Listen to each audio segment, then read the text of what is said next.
اس پوری آیت کے اعتبار سے اگر میں آپ کو بتاؤں تو پتہ یہ چلے گا، رزلٹ اس کا یہ ہے کہ مصیبتوں کے وقت صبر کرنا یہ ہدایت ہے۔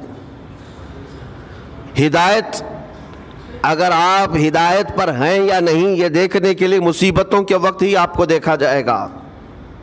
گھر میں کسی کا انتقال ہو جائے اور پھر دیکھا جائے گا کہ تمہاری زبان سے الفاظ کیا کیا نکلتے ہیں، تم شکایتیں کن کن باتوں کی کرتے ہو، پھر دیکھا جائے گا ہدایت پر ہو یا گمراہ ہو۔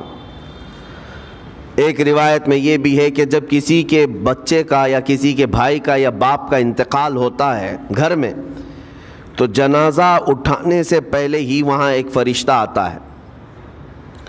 وہ فرشتہ گھر والوں کا معائنہ کر رہا ہوتا ہے کہ کون کون کیا کیا کہہ رہا ہے۔ رب ذوالجلال ہر چیز کی خبر رکھتا ہے، لیکن فرشتوں کو اسباب بنایا گیا ہے اور گواہ بنانے کے لیے انہیں یہ ڈیوٹی دی جاتی ہے۔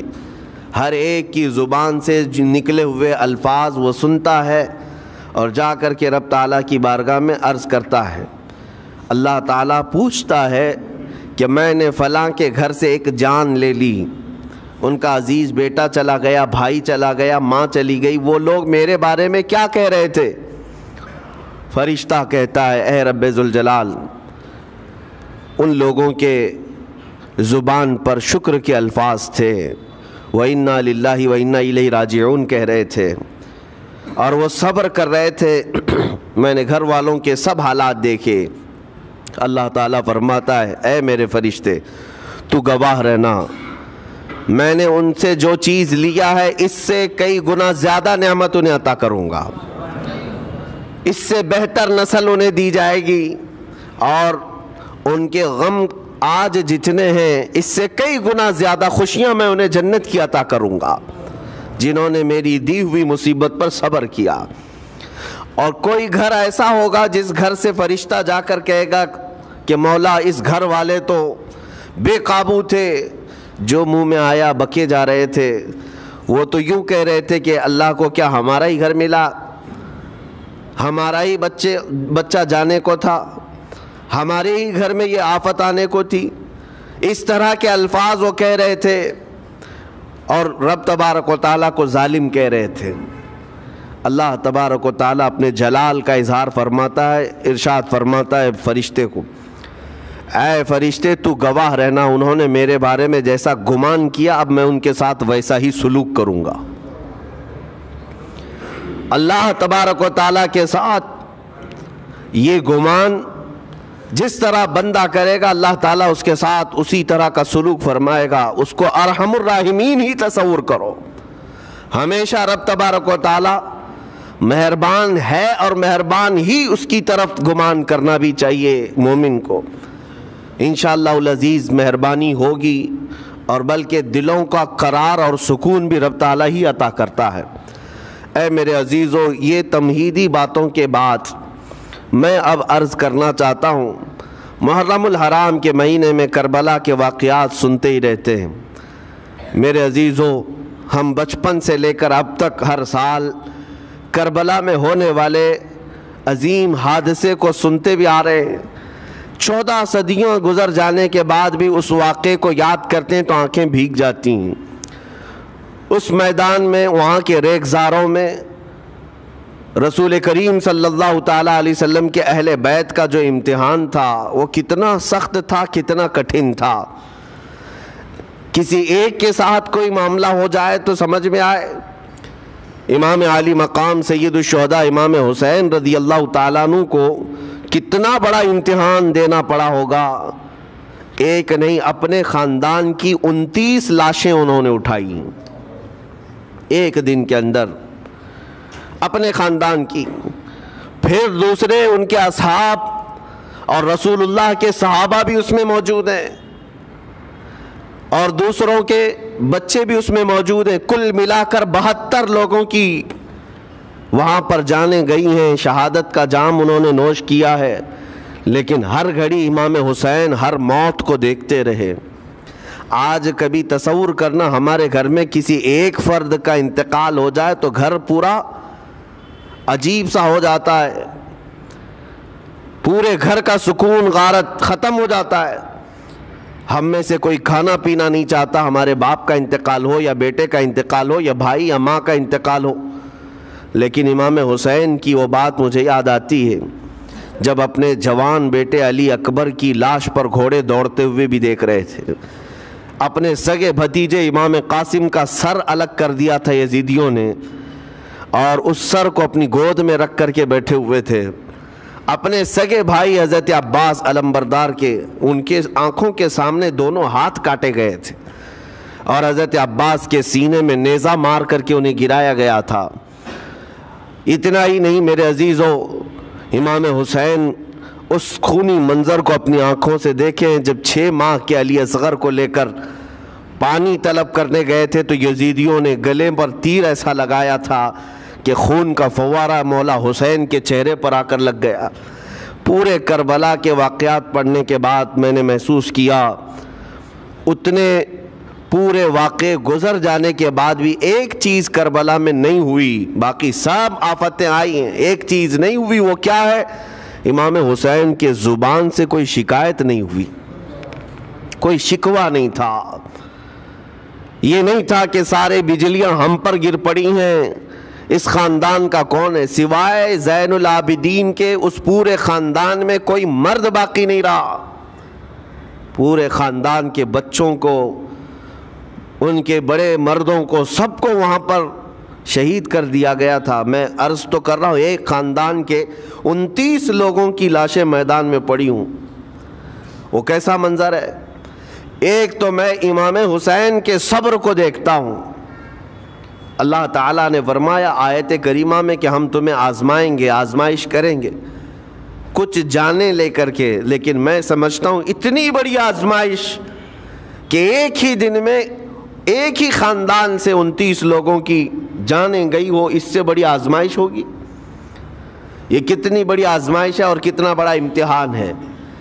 اب یہ بھی میں آپ کو بتا دوں کہ کس کے ساتھ کیسی آزمائش ہوتی ہے، کس کے ساتھ کیسا امتحان ہوتا ہے۔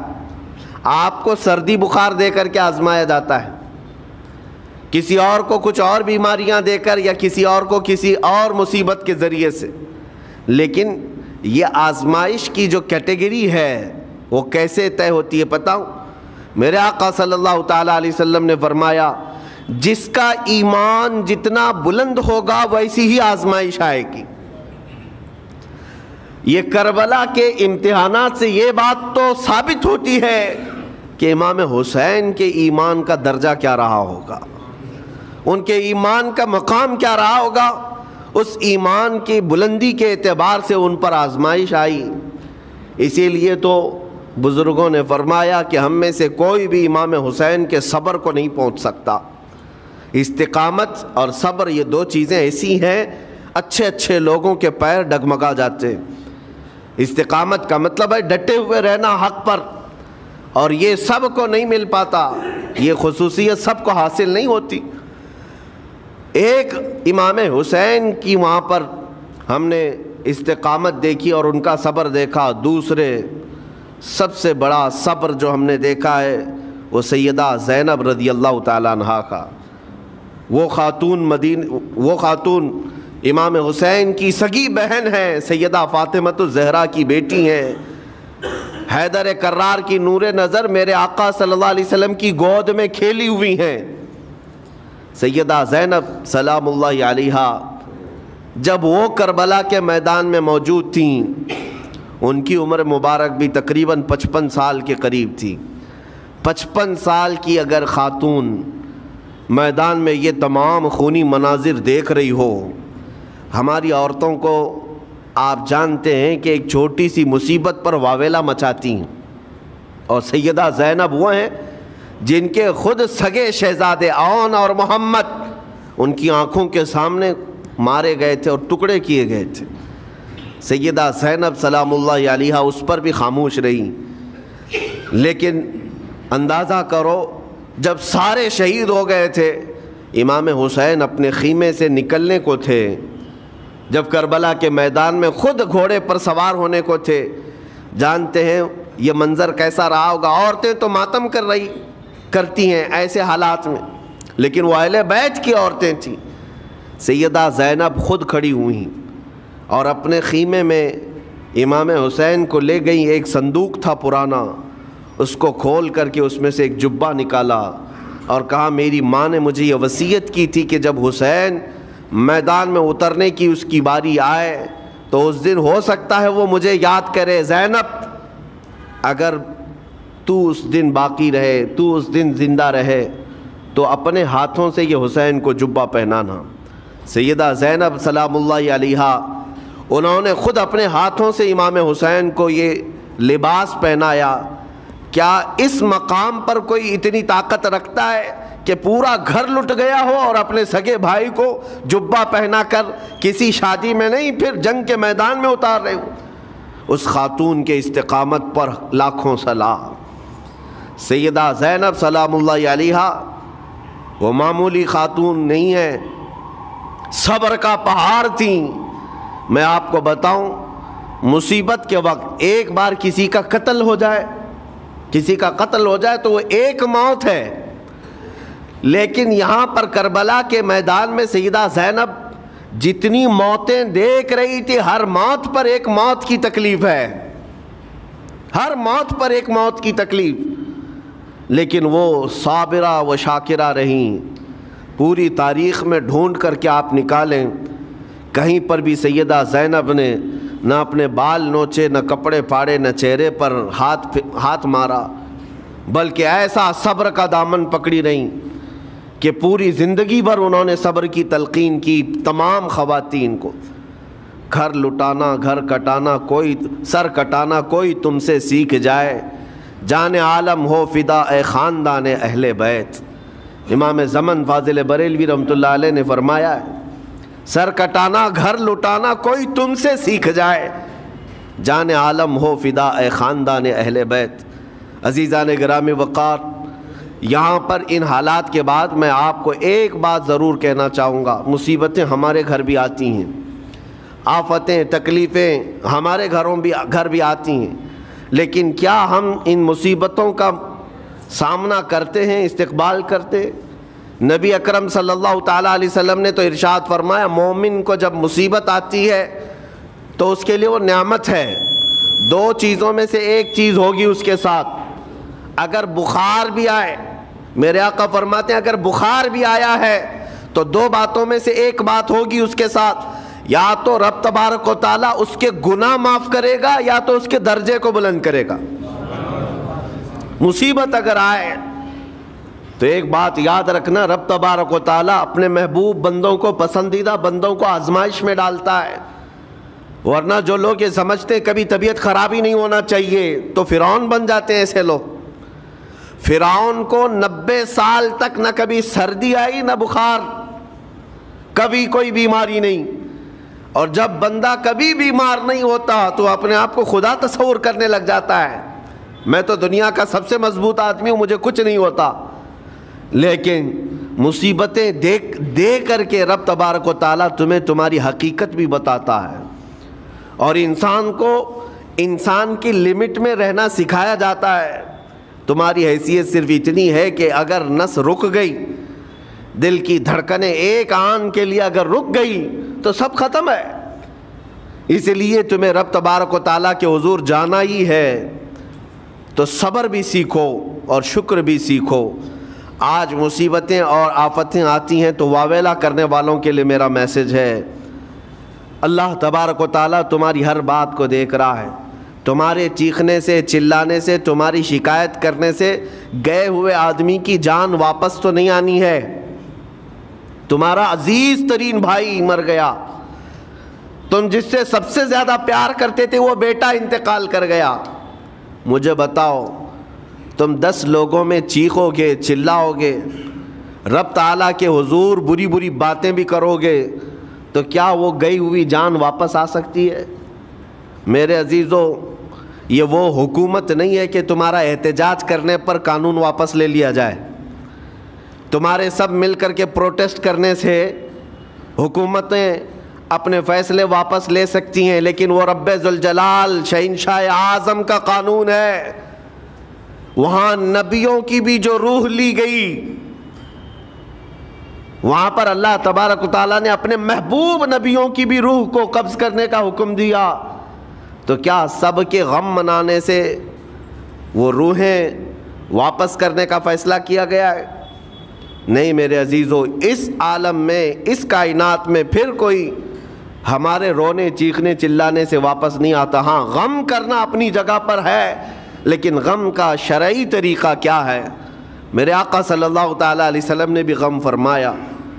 آپ کے عزیز بیٹے سیدنا ابراہیم جب انتقال کر گئے، میرے آقا کی آنکھوں میں آنسو تھے۔ حضور پاک صلی اللہ تعالیٰ علیہ وسلم کی آنکھوں کے سامنے سیدہ خدیجۃ الکبریٰ کا انتقال ہوا، حضور غمگین تھے۔ لیکن غم کا مطلب کبھی یہ نہیں ہوتا کہ اللہ کی بارگاہ میں شکایت کریں، تو نے میرے ساتھ ایسا کیوں کیا؟ یعنی تم حکم دو گے، رب تبارک و تعالیٰ کو تم مشورہ دو گے کہ کس کے ساتھ کیا کرنا ہے۔ اس لیے ان مواقع پر ہم سب کی آزمائش ہے، ہمارا امتحان ہے۔ ایسے معاملات جب بھی آتے ہیں، دیکھیں میں آپ کو ایک اور باریک بات بتا دیتا ہوں۔ یہ ہم آج تقریر کر رہے ہیں، ہو سکتا ہے آپ بھی سن رہے ہیں اور اچھی طرح سمجھ رہے ہیں، لیکن خود کے گھر پر جب آ جائے تو تقریر بھی یاد نہیں رہتی، نصیحت بھی یاد نہیں رہتی، غم کا غلبہ زیادہ ہو جاتا ہے۔ ایسے اوقات میں حکم کیا ہے مومنین کو؟ میرے گھر پر، میں جانتا ہوں شکایت نہیں کرنا چاہیے، میں جانتا ہوں غموں کے وقت صبر کرنا چاہیے، پھر بھی اگر میرے گھر میں آ گئی مصیبت تو مومنین کے لیے حکم یہ ہے کہ تم نے اب تک جو سنا تھا حدیثیں وغیرہ اس کو یاد دلاؤ، یعنی مجھے یاد دلاؤ۔ یہ مت سوچو کہ مولانا صاحب ہیں، مفتی صاحب ہیں، امام صاحب ہیں، ان کو تو سب معلوم ہوگا۔ غم کا غلبہ جب آ جاتا ہے تو اچھے اچھوں کو یاد نہیں رہتا۔ مومنین کو کہا گیا ہے کہ وہ یاد دہانی کریں، جائیں غموں کے وقت ان کی حالت دریافت کریں اور انہیں صبر کی تلقین کریں۔ ہر ایک کے لیے ضروری ہے، یہ سوچ کر کے پیچھے نہیں ہٹا جائے گا کہ یہ تو بہت جانکار لوگ ہیں، یہ بہت پڑھے لکھے لوگ ہیں، ان کو تو سب پتہ ہے۔ نہیں، بلکہ حکم یہ ہے کہ جس کے ساتھ بھی مصیبت آئے، مومنین، دوسرے مومنین اسے صبر کی تلقین کریں، اسے جا کر کے حوصلہ دیں اور اسے تسلی دیں۔ اب میں آتا ہوں ان باتوں کی طرف جو لوگ مصیبتوں کو برا سمجھتے ہیں۔ ایک صحابی تھے، ان کی شادی ہو گئی ایک صحابیہ سے، نکاح ہوا تھا مدینے میں، سال بھر خوشحالی سے گزرتے رہے، بہت اچھے دن گزرے۔ سال ختم ہونے کو تھا کہ خاتون جو ہے لڑائی کرنا شروع کر دیتی، کہتی مجھے تمہارے ساتھ رہنا نہیں، مجھے طلاق چاہیے، ڈائریکٹ طلاق۔ تو اس صحابی نے کہا ہوا کیا؟ وہ صحابیہ کہتی تھی نہیں مجھے تمہارے ساتھ رہنا نہیں۔ اس صحابی نے کہا ٹھیک ہے، اگر ایسا ہی ہے تو حضور پاک صلی اللہ علیہ وسلم کے پاس چلتے ہیں، وہاں جا کر فیصلہ کرا لیں گے۔ تو وہ صحابیہ مان گئیں، کہا چلو چلتے ہیں۔ تو دونوں چلے جا رہے تھے اپنے گھر سے، حضور پاک صلی اللہ علیہ وسلم کے دربار میں فیصلہ کروانا ہے۔ چلتے وقت راستے میں ایک پتھر سے ٹھوکر لگ گئی اس صحابی کو، اور اتنی تیز ٹھوکر لگی کہ ان کا ناخن اکھڑ گیا۔ اب وہ ان کی خاتون جو بیوی صحابیاں ہیں، وہ فوراً اپنے دوپٹے کا کپڑا پھاڑ کر کے انگلی کو باندھتی ہیں اور خون روکتی ہیں، اور اس کے بعد کہتی ہے چلو واپس گھر چلتے ہیں۔ گھر واپس آنے کے بعد وہ کہتی مجھے طلاق نہیں چاہیے، ساتھ میں رہوں گی۔ کہا عورتوں کا موڈ، عورتوں کا اس طرح کا فیصلہ کیا بات ہے؟ وہ صحابیہ کہتی ہے میں نے سنا ہے کہ جب کبھی کوئی بندہ بیمار نہیں ہوتا تو اللہ اسے پسند نہیں کرتا۔ میں نے جب سے تم سے شادی کی ہے، سال بھر ہو گئے، ایک بار بھی تم کو بیمار ہوتے نہیں دیکھا۔ مجھے ایسا لگنے لگا کہ کہیں تم اللہ کے ناپسندیدہ بندے تو نہیں ہو، اس لیے میں تمہارے ساتھ نہیں رہنا چاہتی تھی۔ اب جب راستے میں ٹھوکر لگ کر ناخن اکھڑ گیا تو مجھے احساس ہوا کہ اللہ تجھے بھی پسند کرتا، میں تیرے ساتھ رہنے کو تیار ہوں۔ وہ صحابیہ تھیں۔ میرے عزیزو، اس کا مطلب یہ نہیں کہ ہم آپس میں ایک دوسرے کے بیمار ہونے کی انتظار میں رہیں۔ شوہر یہ سوچے کہ میری بیوی بیمار کیوں نہیں ہوتی، اور بیوی یہ سوچتی رہے کہ میرا شوہر بیمار کب ہوگا۔ وہ توکل کا اعلیٰ درجہ ہے انتظار اور تمنا مت کرو بیمار ہونے کا، بلکہ بیماری آ جائے تو اللہ کا شکر ادا کرو، آ جائے تو صبر کرو۔ عزیزان گرامی وقار، ہم آج امام حسین اور ان کے رفقائے گرامی رضوان اللہ علیہم اجمعین کو یاد کرتے ہیں تو صرف رونے کے لیے نہیں یا صرف غم منانے کے لیے نہیں، بلکہ داستان کربلا سنانے کا ایک عظیم مقصد یہ ہوتا ہے کہ نوجوانوں کے اندر، بلکہ بوڑھے اور بچوں کے اندر بھی ایمانی جذبہ ایسا آ جائے کہ وہ ہر مصیبت پر ڈٹ کر کھڑے ہو سکیں، ہر یزیدی کا مقابلہ کر سکیں۔ ایک تو اس کا میسج یہ ہے، اور دوسرا میسج یہ ہے کہ چاہے جیسی بھی مصیبتیں آئیں، ایمان کے ساتھ رہنا ہے، صبر اور شکر کو ہرگز نہیں چھوڑنا ہے۔ مصیبتیں ہمارے پاس اب اتنی بڑی تو نہیں آتی کہ ایک خاندان کے ہی اتنے لوگوں کو کاٹ دیا جائے، ایسی مصیبتیں تو نہیں آئی۔ اب جو کچھ بھی آتی ہیں ہمارے ساتھ، وہ مال کی کمی کی، کبھی دکان میں دھندا نہیں چلتا، کبھی بچے کسی کو نہیں ہو رہے ہیں، یا پھر گھر میں کوئی بیمار ہے، کوئی مستقل بیماری آ گئی ہے، یہی تو مصیبتیں ہیں۔ مومن کے لیے یہ قید خانہ ہے، زیادہ آسائش اور آرام کی فکر نہ کرو۔ یہ دنیا مومن کے لیے قید خانہ ہے۔ اسی لیے شاعر نے کیا خوب کہا، جب کسی کا انتقال ہوتا ہے، ایک سچے مومن کا انتقال ہوتا ہے، تو لوگ کہتے فلاں مر گیا، فلاں مر گیا، تو ایک شاعر نے بہت اچھے انداز سے کہا ہے کہ کون کہتا ہے کہ مومن مر گیا؟ جو سچا مومن ہے اس کے لیے کہہ رہا ہوں۔ وہ شاعر نے کہا کون کہتا ہے کہ مومن مر گیا، قید سے چھوٹا وہ اپنے گھر گیا۔ حقیقت تو یہ، قید سے چھوٹا وہ اپنے گھر گیا۔ یہاں دنیا میں زیادہ آسائش، زیادہ آرام کی طلب انسان کو مغرور بنا دیتی ہے، تکبر والا بنا دیتی ہے، گھمنڈی بنا دیتی ہے، اور اللہ تبارک و تعالیٰ کی بارگاہ میں ہمیشہ سر بسجود رہنے والا وہ بندہ ہے جو مصیبتوں میں گھرا رہتا ہے۔ کچھ نہ کچھ مصیبتیں ایسی ہیں جو تمہیں مسجد تک لاتی ہیں، قرآن تک لاتی ہیں، تسبیح تک لاتی ہیں، اور کوئی مصیبت نہ ہو، کوئی تکلیف نہ ہو تو پھر جلدی بندہ اللہ کو بھی یاد نہیں کرتا۔ اسی لیے رب تبارک و تعالیٰ کی بارگاہ میں کچھ فرشتے ایسے ہیں، جب تم رو رو کر کے دعائیں کرتے ہو، پھر یہ کہتے ہو میری دعا ہی نہیں قبول ہوتی، مولانا آپ کیجئے، میں تو کب سے کی دعا مانگ رہا ہوں، میری تو دعا ہوتی ہی نہیں، اور آپ کہتے ہیں اللہ تعالیٰ بہت جلدی دعا قبول کرتا ہے۔ یہ نا امیدی تمہاری اللہ تعالیٰ کی ذات سے ہرگز جائز نہیں۔ لیکن میں وجہ بھی بتا دیتا ہوں، کچھ فرشتے ایسے ہیں جو تمہاری دعائیں سن سن کر کے اللہ سے کہتے مولا یہ بندہ کتنا مانگ رہا ہے، تو قبول کیوں نہیں کرتا؟ رب تبارک و تعالیٰ یہ جو مانگ رہا ہے اسے دے کیوں نہیں دیتا؟ رب تعالیٰ فرماتا ہے فرشتوں میں بھی سن رہا ہوں اس کے مانگنے کو، اس کی دعاؤں کو، اگر میں ابھی اس کو دے دوں تو وہ مانگنا بند کر دے گا، اور اس کا مانگنا مجھے اچھا لگتا ہے، جب تک وہ مانگتا رہے گا میں اسے پسند کرتا رہوں گا۔ ایک وجہ یہ بھی ہوتی ہے تم مایوس ہو کر کے چھوڑ دیتے ہو کہ اب کیا دعا کرنا، اتنے دنوں سے کر ہی رہا تھا، کچھ نہیں ہوتا۔ اگر تمہاری دعاؤں کا اثر جلدی نظر نہیں آتا تو رحمان تمہاری دعائیں سن رہا ہے اور وہ تمہاری دعائیں پسند بھی کر رہا ہے۔ میرے عزیزو، یہ تمام حالات میں آپ اللہ تبارک و تعالیٰ کی بارگاہ میں کثرت سے دعا ہی کریں اور مانگا ہی کریں جب مصیبتیں آئیں۔ آج کے حالات بھی ہماری آزمائش کے حالات ہیں۔ آج کا جو دور ہے وہ بھی ایک یزیدی دور ہے۔ یہاں پر جگہ جگہ جو مسلمانوں کے ساتھ حالات ہیں، یہ ہمارے لیے آزمائش کا دور ہے، بہت بڑا امتحان چل رہا ہے۔ ان حالات میں مسلمانوں کو چاہیے وہ اپنے ایمان کے ساتھ ڈٹے رہیں، استقامت۔ مولا حسین کے سبق کو پڑھیں، اس وقت تو ان کی گردنوں پر تلواریں تھیں، ان کے بچوں کے سینے چھدے ہوئے تھے تیروں سے، لیکن وہ ڈٹے ہوئے تھے میرے مصطفیٰ کی شریعت پر۔ آج ابھی تمہارے سینوں پر بندوق کی گولیاں نہیں لگائی گئیں، ابھی تمہارے اوپر اتنی بڑی مصیبتیں نہیں آئیں، لیکن میں پھر بھی دیکھتا ہوں نوجوانوں کو کہ کوئی مصیبت نہ آنے کے باوجود بھی تم اسلام کے ساتھ کھلواڑ کر رہے ہو۔ میرے آقا کی سنتوں کو پیٹھ پیچھے پھینک کر کے تم تو بازاروں کی زینت بننا پسند کرتے ہو۔ اکثر لوگوں کو ہم نے دیکھا آج مجرے کرنے والوں کی کثرت یہ ہمارے نوجوان بچوں کی ہے. یہ اپنے جسموں کی نمائش کرنا اس کو فیشن سمجھتے.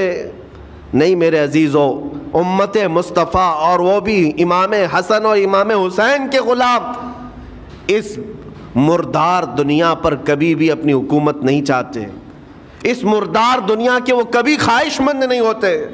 لیکن جن نوجوانوں کو آج ہم ان خواہشات کی پیروی کرتے ہوئے دیکھ رہے، افسوس ہوتا ہے، افسوس ہوتا ہے. آج کے حالات میں تم بھی سنبھل جاؤ، کیونکہ ایک بہت بڑی جنریشن تمہارے پیچھے ہے اور وہ تمہیں دیکھ کر کے نقل کرے گی. اگر آج تمہارا راستہ بگڑ گیا تو یہ جو چھوٹے بچے ہیں وہ بگڑے ہوئے راستے کو ہی اسلام سمجھنے لگ جائیں گے، وہ اسی بگڑے ہوئے راستے کو ہی صحیح راستہ سمجھ بیٹھیں گے.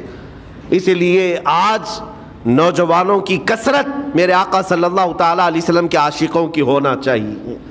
اور ان سخت ترین حالات کا مقابلہ باڈی بلڈر نہیں کر سکتا. میں آپ کو بتا دوں، ان ظالم یزیدیوں کا مقابلہ کاجو بادام کھانے والا نہیں کر سکتا. ہاں، ان حالات کا مقابلہ کرنے کے لیے جسمانی طاقت کی ضرورت نہیں. ان بڑے سے بڑے سخت ترین حالات کا مقابلہ وہ نوجوان کر سکتا ہے جس کے سینے میں عشق مصطفیٰ ہو، مولا حسین کے نقش قدم پر چلنے کا عزم رکھتا ہو، پھر چاہے وہ لاغر ہی کیوں نہ ہو، نحیف و ناتما ہی کیوں نہ ہو، کمزور ہی کیوں نہ ہو. لیکن ہم نے دیکھا ہے تاریخ میں کمزور بھی ہے، اگر جسمانی اعتبار سے عشق رسول کی دولت سینے پر رکھتا ہے تو دنیا میں وہ کھلبلی مچا دیتا ہے اور کفار و مشرکین کے خیموں میں اس کی ہیبت طاری رہتی. ہم نے اور تاریخ پڑھی ہے. آخری بات عرض کرتا ہوں، امام اہل سنت فاضل بریلوی امام احمد رضا خان نور اللہ مرقدہ، اعلیٰ حضرت کو کون نہیں جانتا آج کے زمانے میں. ذرا ان کی سیرت اٹھا کر کے پڑھنا اور پھر یہ بھی دیکھنا کہ جسمانی طاقت ان کی کیسی تھی، جسمانی ساخت.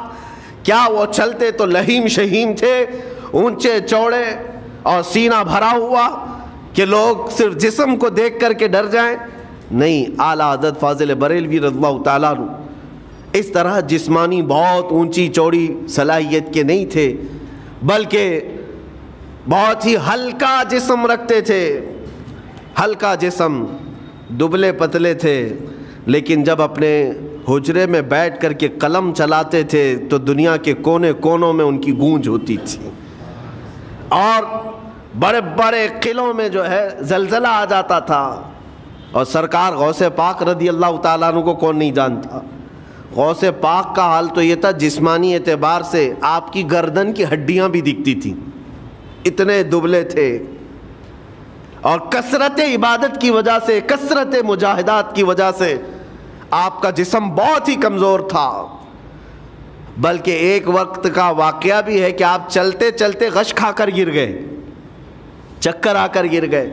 جسمانی اعتبار سے اکثر تو آپ پتے کھا کر کے رہے، کھانا بھی نہیں کھایا 40 سال تک. تو جسمانی اعتبار سے کمزور ہونا کوئی معنی نہیں رکھتا.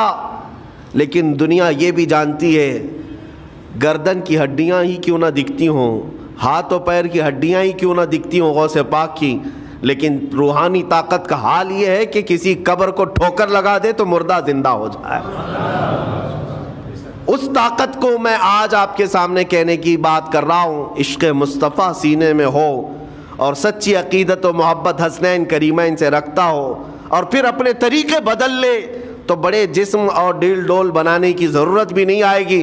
مولا کریم تمہارا رعب خود ہی دشمنوں کے دلوں پر ڈالتا ہے. اللہ تبارک و تعالی ہم سب کو آئی ہوئی مصیبتوں کا ڈٹ کر مقابلہ کرنے کی توفیق عطا فرمائے، ہم سب کو استقامت عطا فرمائے اور صبر عطا فرمائے اور شکر عطا فرمائے، اور قیامت کے دن مولا تعالی ہم سب کو امام حسین کے ساتھ حشر عطا فرمائے. میرے آقا صلی اللہ تعالیٰ علیہ وسلم کے جھنڈے تلے ہم سب کو جمع فرمائے. ہمارے ان نوجوان بچوں کو جو راہ راست سے ہٹے، مولا حسین اعظم کے راستے پر ان کو چلنے کی توفیق عطا فرما. قیامت تک ہماری نسلوں کو مولا عاشقان مصطفیٰ میں پیدا فرما. ہماری اولاد کو بدعقیدہ گمراہ ہونے سے ہمیشہ محفوظ فرما.